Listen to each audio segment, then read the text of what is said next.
अस्सलाम वालेकुम फ्रेंड्स, आज की वीडियो में टोयोटा कैमरी गाड़ी है दोस्तों। इस गाड़ी का मसला ये है कि इसको हम कहीं पर पार्क करते हैं तो इसके नीचे ऑयल जो है टपका हुआ नज़र आता है। बहुत ज़्यादा नहीं है, लेकिन जब हम गाड़ी को किसी साफ़ जगह पर पार्क करते हैं तो नीचे ऑयल गिरा हुआ नज़र आता है। तो दोस्तों आज की इस वीडियो में हम देखेंगे कि इस गाड़ी का क्या मसला है और ऑयल जो इसका है वो कहाँ से लीक है और कौन सा ऑयल लीक है। इस वीडियो में हम देखेंगे कि उसको किस तरह हम ठीक कर सकते हैं। तो दोस्तों ये टोयोटा कैमरी गाड़ी है और 2008 मॉडल है। ये 2AZFE 2.4L इसमें इंजन है, जो कि यानी कि 2400 सीसी है। तो दोस्तों ये जो इंजन है टोयोटा कैमरी गाड़ी और टोयोटा RAV4 गाड़ी में और टोयोटा प्रीविया गाड़ी में भी यही इंजन आता है। इसके अलावा अगर आपकी कोई भी गाड़ी है तो उसका ऑयल जो है वो लीक हो रहा है, तो ये वीडियो आपके लिए बहुत ज़्यादा इन्फॉर्मेटिव होने वाली है। ये जी हमने इसका इंजन स्टार्ट किया, कोई इसकी लाइट जो है ऑन नहीं है, बिल्कुल इंजन की आवाज़ जो है बिल्कुल ओके है।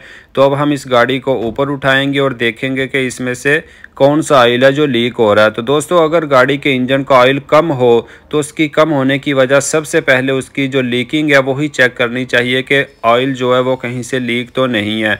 अगर आपकी गाड़ी का ऑयल कहीं से लीक नहीं हो रहा है तो उसके बाद जो है फिर और प्रोसीजर होता है, फिर उसके इंजन का मसला होता है या रिंग पिस्टन वगैरह जो हैं वो ख़राब हो सकते हैं, जो कि ऑयल धुएँ की शक्ल में जल के बाहर निकल जाता है। लेकिन अगर आप इस तरह ये देखें नीचे से जो गाड़ी है वो उसमें ऑयल वगैरह वो जमा हुआ है, तो फिर जो है आप देख सकते हैं कि ऑयल जो है लीक हो रहा है। तो ये जी बिल्कुल इसका ट्रांसमिशन और इंजन के दरमियान वाली जगह है ये जो आपको नज़र आ रही है, और ऑयल भी आप देख सकते हैं कि यहाँ से लीक हो रहा है। तो दोस्तों इस गाड़ी में यहाँ पर इसकी इंजन की जो मेन सील होती है, रियर इंजन की सील, वो आती है। तो इसको चेक आप इस तरह कर सकते हैं। मुझे तो वैसे ही पता चल जाता है कि इंजन का ऑयल है या ट्रांसमिशन यानी कि गियर का ऑयल है, क्योंकि अगर ट्रांसमिशन का ऑयल जो है उसके पंप की जो सील होती है वो ख़राब हो तो भी ऑयल यहीं से लीक होगा, और अगर इंजन की रियल ऑयल सील लीक हो तो वो भी ऑयल यहीं से लीक होता है। तो ये मैंने आपको पहले देखा है आपने कि ये इसका टिश्यू पेपर लिया मैंने, और नीचे जो इसका ऑयल लीक था उसको मैंने टिश्यू पेपर पे लगाया, तो उसका जो कलर है वो थोड़ा येलो सा आ रहा है। तो अगर इसके ट्रांसमिशन का ऑयल हो तो वो रेड होता है, आपको पता होगा। अगर नहीं पता तो आप आसानी से इस तरह देख सकते हैं। तो अब हम इसकी गेज में से ये ऑयल ले रहे हैं, तो ये देखें इसका भी जो कलर है, गेज जो है वो पहले गंदी थी ना, तो उसकी वजह से ये थोड़ा ब्लैक इसमें आ गया। लेकिन ऑयल का जो कलर है वो मैं अभी दोबारा चलो लेता हूँ, तो फिर देखते हैं ऑयल का जो कलर है वो बिल्कुल जो नीचे से लीक हो रहा है उसी जैसा है बिल्कुल। तो इस तरह आपको कन्फर्म हो सकता है कि कौन सा ऑयल जो है वो लीक हो रहा है, फिर आप उसी हिसाब से इंजन का या जो भी लीकिंग का हल करना चाहें वो कर सकते हैं। हाँ तो दोस्तों इस गाड़ी की जो है ये रियर इंजन की जो ऑयल सील है वो लीक है, तो इसके लिए हमें इस गाड़ी का इंजन जो है वो बाहर निकालना पड़ेगा। तो अब दोस्तों हम इसका इंजन बाहर निकालने के लिए जो कुछ खोलना होता है वो खोलते हैं। तो आप देखें, उम्मीद करता हूं कि वीडियो में से आपको काफ़ी कुछ सीखने को मिलेगा। अगर आप काम सीखना चाहते हैं या आप रियर इंजन ऑयल सील की मुकम्मल इन्फॉर्मेशन चाहते हैं कि इंजन को किस तरह बाहर निकालते हैं और किस तरह उसको तब्दील करते हैं, तो ये वीडियो आपके लिए बहुत ज़्यादा इन्फॉर्मेटिव है। तो दोस्तों अगर आप मेरे चैनल पर नए हैं या पुराने हैं लेकिन आपने अभी तक चैनल को सब्सक्राइब नहीं किया है तो चैनल को सब्सक्राइब कर लें और बेल आइकॉन को भी ऑन कर लें, ताकि आपको आइंदा नहीं आने वाली वीडियो का नोटिफिकेशन मिल जाए। तो अब जी हम इसका इंजन जो है वो बाहर निकालते हैं। इसकी मेन सील जो है वो तब्दील करने के लिए इंजन को बाहर निकालने के अलावा और कोई हल नहीं है। अगर ये वो कोई भी गाड़ी हो, टोयोटा के अलावा कोई और गाड़ी भी हो, लेकिन टोयोटा में ये कैमरी, करोला या RAV4, लैंड क्रूज़र वगैरह या टंडरा वगैरह, ताकोमा वगैरह, प्रीविया, सियाना, कोई भी गाड़ी है, अगर उसकी मेन ऑयल सील जो होती है इंजन की रियल ऑयल सील वो लीक है, तो उसके लिए आपको या तो ट्रांसमिशन को हटाना पड़ेगा और या उसके इंजन को हटाना पड़ेगा, आप फिर ही तब्दील कर सकते हैं।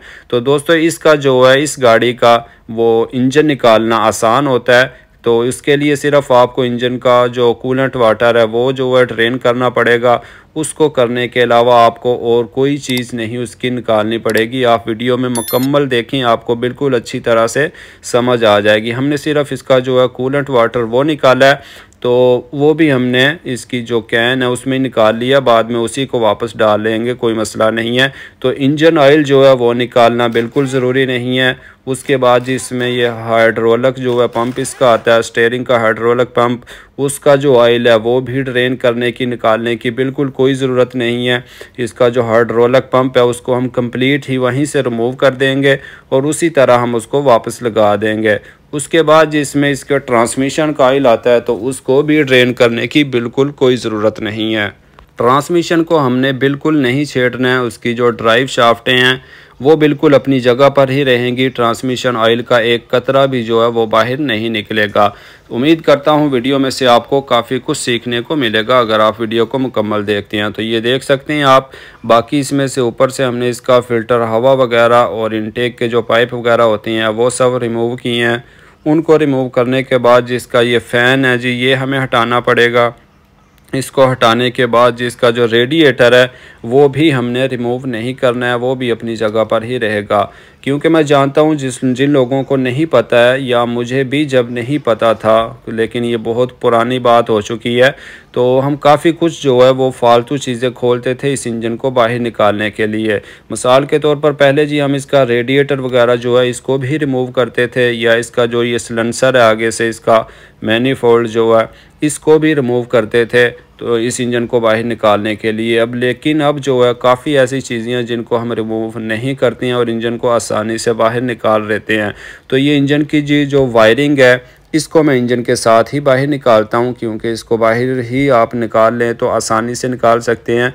क्योंकि इसकी जो वायरिंग होती है वो इसका जो इनटेक का मैनीफोल्ड है जो कि बैक साइड पे है तो उसके नीचे भी होती है। अगर आप इसकी वायरिंग को यहीं पर छोड़ें तो फिर आपको पीछे से इनटेक मैनीफोल्ड को भी रिमूव करना पड़ेगा, जो कि काफ़ी मुश्किल है। तो इसीलिए ये देख सकती हैं आप, यहाँ से इसकी वायरिंग को आप हटाएं और हटाकर इसको, बहुत ज़्यादा नहीं है, यहाँ से जी इसका ये कंप्यूटर के साथ लगी होती है उसको हटाएं। और मेन बॉक्स है इसका जो फ्यूज़ का, उसमें कुछ वायर लगी होती है और इसका जो ट्रांसमिशन है इसके ऊपर कुछ लगी हुई होती है। तो इसको यहाँ से रिमूव करके आप इंजन की तरफ बिल्कुल आसानी से निकाल सकते हैं। अब इस गाड़ी का जो ट्रांसमिशन है दोस्तों, गियर यानी कि वो ऑटोमेटिक है। तो ऑटोमेटिक गाड़ियों का जो ट्रांसमिशन है उसको निकालने की बजाय अगर आप इंजन को ही निकालें तो वो आसानी से आप ऊपर की तरफ निकाल सकते हैं। अगर इसका मैनुअल ट्रांसमिशन होता तो फिर हमें इसका ट्रांसमिशन नीचे निकालना आसान होना था और उसको नीचे की तरफ रिमूव करने के बाद आपको इंजन छेड़ना नहीं पड़ना था। इंजन जो है यहीं पर अपनी जगह पर ही रहना था। तो इसी तरह आपने इसकी सील जो है वो तब्दील कर लेनी थी। लेकिन ऑटोमेटिक गाड़ी है तो इसका ट्रांसमिशन जो है इसको ना छेड़ना ही बिल्कुल मुनासिब है, क्योंकि अगर इसका ऑयल वगैरह निकालें और इसको दोबारा लगाएं तो इसके जो गेयर बॉक्स होता है उसमें बाज़-औक़ात कोई मसला आ जाता है, कोई फॉल्ट जो है वो इसी तरह पैदा हो जाता है ना कुछ करने के अलावा भी। तो हमें इसीलिए ट्रांसमिशन को छेड़ने की ज़रूरत नहीं है। हम इसी तरह इंजन को खोलेंगे और जो दूसरी गाड़ियाँ टोयोटा की लैंड क्रूज़र वगैरह या हाईएस जो डाला होता है, हाइलक्स जिसको बोलते हैं, उन गाड़ियों का जो है ट्रांसमिशन वो नीचे की तरफ आसानी से निकल जाता है। इंजन उनका अगर निकालना हो तो वो फिर ऊपर की तरफ ही निकालना होता है, ट्रांसमिशन अपनी जगह पर ही रहता है। तो दोस्तों इसका हमने ऊपर से जो है तकरीबन काफ़ी कुछ खोल लिया, इसकी वायरिंग वगैरह जो है और इसके ट्रांसमिशन के और गियर के जो बोल्ट्स होते हैं वो खोल रही हैं। ऊपर से मैंने सिर्फ इसका एक बोल्ट जो है वो छोड़ा है एहतियात के लिए। तो अब हम इसमें से नीचे से जो कुछ खुलेगा वो इसका सब कुछ खोलेंगे और उसके बाद हम इंजन को ऊपर की तरफ निकालेंगे। तो जी ये इसके लिए हमें इसका एक साइड का सिर्फ टायर खोलना पड़ेगा, वो इसलिए कि इस साइड से इसका जो माउंटिन होता है और जो हाइड्रोलिक पंप होता है वो खोलना पड़ता है। तो उसको रिमूव करने के लिए आपको टायर हटाना पड़ेगा।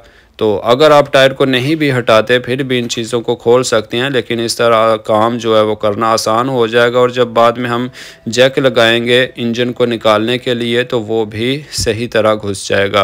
तो ये जिसका माउंटिन है ये देख सकते हैं, नीचे से 17 नंबर बोल्ट इसके और ऊपर एक 19 नंबर, उसको खोलेंगे।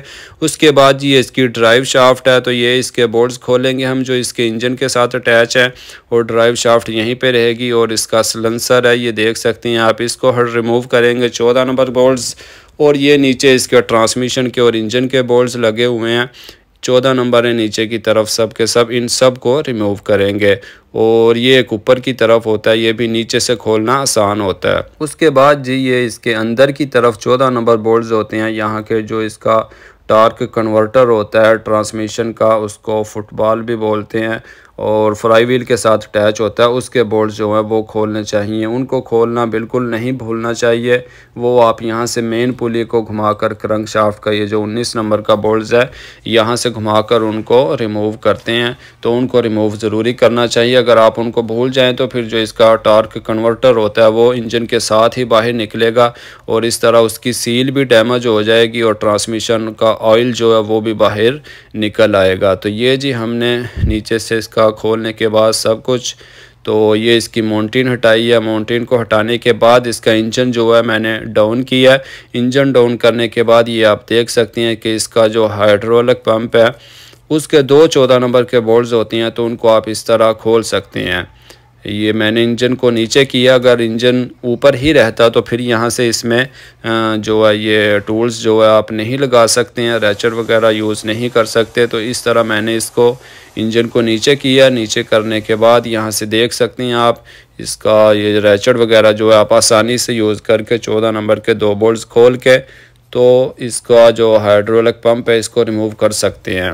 कुछ दोस्त हैं वो इसको हाइड्रोलिक पंप को साथ ही निकालते हैं, इस तरह रिमूव नहीं करते हैं, पता नहीं उन्हें पता नहीं है या जानबूझकर करते हैं। पाइप हटा देते हैं और ऑयल वगैरह जो है वो बाहर निकाल देते हैं हाइड्रोलिक का। इस तरह बाद में पंप जो है वो भी ख़राब हो जाता है, और बाज़ का जो स्टीयरिंग है मतलब पंप ख़राब होने की वजह से वो भी सख्त हो जाता है या जाम हो जाता है या वो काम करना ही छोड़ देता है। तो इस तरह बिल्कुल नहीं करना चाहिए जी। हाइड्रोलिक पंप को इसी तरह रिमूव करके बैक साइड पे ही कर दें। ऑयल वगैरह हमने उसका ड्रेन नहीं किया है। उसके बाद जी ये इसकी माउंटेन की जो स्पोर्ट लगी हुई है इसको हटाना बिल्कुल ज़रूरी है, इसके बगैर इंजन ऊपर की तरफ नहीं निकलेगा।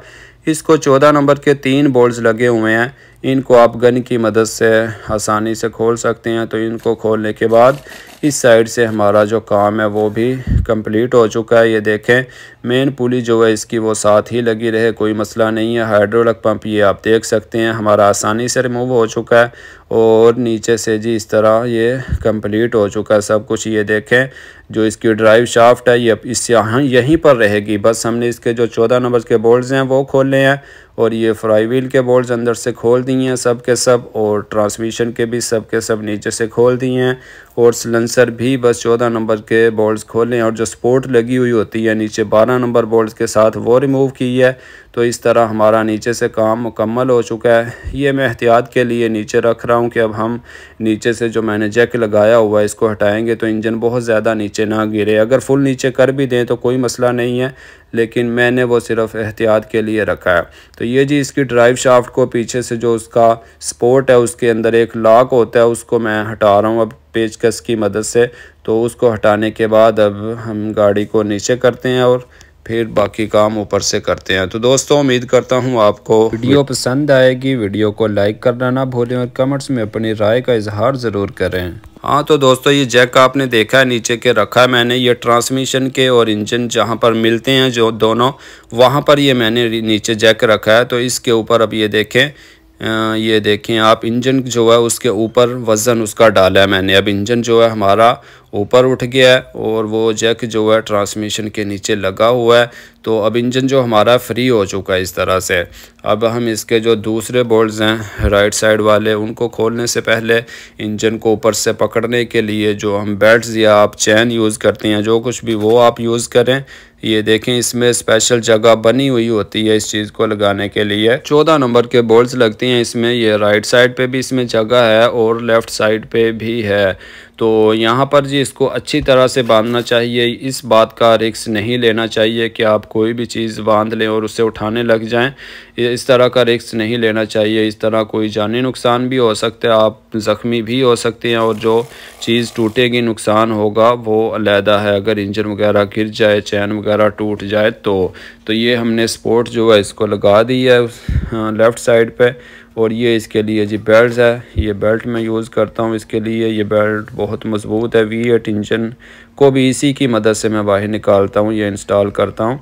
तो ये देखें राइट साइड पे इसका जो पहले से इसकी जो ब्रैकेट वगैरह लगी हुई है, सपोर्ट लगी हुई है, उसी को मैंने बांध लिया। वो काफ़ी मज़बूत होती है, ये देखें इस तरह। और राइट साइड लेफ़्ट साइड जो है ये देखें यहाँ पर इसमें जगह बनी हुई होती है। 14 नंबर बोल्ट्स है, वो लगाकर हम इसको अब इंजन को उठाएंगे। और ये एक बोल्ट जो है मैंने बस छोड़ा हुआ है 17 नंबर का। और नीचे ये देख सकते हैं आप इस तरह से जैक लगा हुआ है।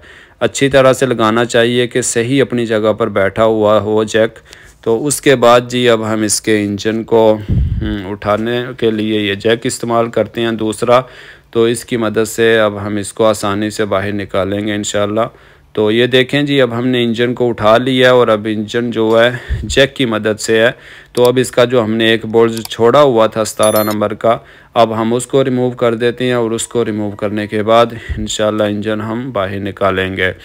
तो दोस्तों उम्मीद करता हूँ वीडियो आपको पसंद आएगी और बहुत कुछ आप वीडियो में से सीखेंगे। चैनल को सब्सक्राइब करें और बेल आइकॉन को ऑन कर लें ताकि आपको आइंदा नहीं आने वाली वीडियो का नोटिफिकेशन मिल जाए, क्योंकि मैं इसी तरह की इन्फॉर्मेटिव वीडियोस बनाता रहता हूँ। काम तो बहुत ज़्यादा गाड़ियों का करता हूँ, लेकिन हर गाड़ी की वीडियो जो है नहीं बना सकता हूँ, लेकिन कुछ वीडियोस बनाकर कोशिश करता हूँ कि आपके साथ अपना टैलेंट जो है या अपना एक्सपीरियंस जो है वो शेयर करूँ। तो प्लीज़ आप वीडियो को लाइक किया करें और शेयर किया करें और कमेंट्स में अपनी राय का इजहार किया करें कि आपको वीडियो कैसी लगी हैं। तो जी ये देखें जी अब इस तरह से इंजन को हम आसानी से बाहर निकाल रहे हैं। आप देख सकते हैं कि तकरीबन चारों साइडों से बहुत ज़्यादा जगह नहीं है इसमें खाली। बड़े एहतियात से आप आहिस्ता आहिस्ता उसको उठाएं और चारों साइडों से ख्याल भी रखें कि कोई चीज़ भी टूटे ना किसी तरफ से।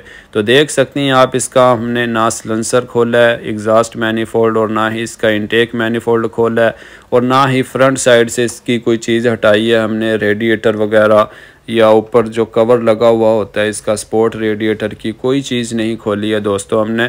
सिर्फ इसके जो फ़ैन होते हैं वो हटाए हैं हमने बस। तो इंजन इसी तरह हम मुकम्मल बाहर निकाल रहे हैं। और ये जैक जो है ऊपर की तरफ बोनट के साथ टच होता है, तो सिर्फ बोनट के जो शाख होते हैं वो हमने हटाए हैं।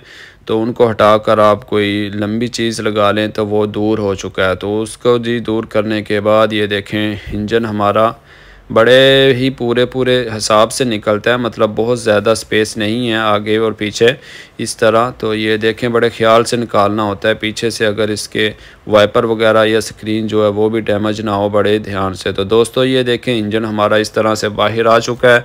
बिल्कुल हमने कोई गंद नहीं डाला है, ना कोई ऑयल लीक हुआ है, ना कोई पानी लीक हुआ है, बिल्कुल साफ़ सुथरा काम हो चुका है। तो दोस्तों ये देखें इंजन हमारा ये बाहर आ चुका है। अब जी यहाँ पर इसकी जो है मेन सील होती है दोस्तों। तो अगर आज की वीडियो में ही हम मुकम्मल काम करें तो वीडियो बहुत ज़्यादा लंबी हो जाएगी, तो बहुत ज़्यादा लंबी वीडियो आप देखते नहीं हैं। ये दोस्तों इसकी जो है फ्रंट सील है, इसके नीचे मेन पुली के ये भी कुछ लीक है, ये भी हम तब्दील करेंगे क्योंकि एक दफ़ा ही इंजन का काम हो जाए। तो दोस्तों अगर आपकी गाड़ी में कोई और मसला है, उसकी टाइमिंग चैन वगैरह का कवर जो होता है वो लीक है या कोई और सील लीक है, तो वो जो वीडियोज़ हैं वो भी पहले से चैनल पर मौजूद है, उनका लिंक मैं डिस्क्रिप्शन में दे दूंगा, आप देख सकते हैं। तो ये देखें जी तमाम पार्ट्स इसके जो हैं अपनी जगह पर ही हैं। ये इसकी जो है शाफ्ट है और ये इसका हाइड्रोलिक पंप है, सब कुछ अपनी जगह पर है। ये इसका AC कंप्रेसर है, इसको भी हमने नहीं छेड़ा, गैस भी नहीं निकाली, ये मैं पहले आपको बताना भूल गया था। तो दोस्तों उम्मीद करता हूँ वीडियो आपको पसंद आई होगी। लाइक करना ना भूलें, कमेंट्स में अपनी राय का इजहार ज़रूर करें। अगली वीडियो में हम इसके इंजन की रियल ऑयल सील और फ्रंट ऑयल सील को तब्दील करेंगे। तो दोस्तों अगली वीडियो को देखने के लिए आप चैनल को सब्सक्राइब ज़रूर कर लें और बेल आइकॉन को ऑन कर लें ताकि आपको आइंदा नहीं आने वाली वीडियो का नोटिफिकेशन मिल जाए। आज की वीडियो में यही इन्फॉर्मेशन थी। उम्मीद करता हूं कि आपको आने वाली वीडियो का इंतज़ार रहेगा। मिलते हैं अगली वीडियो में, तब तक के लिए अल्लाह हाफिज़।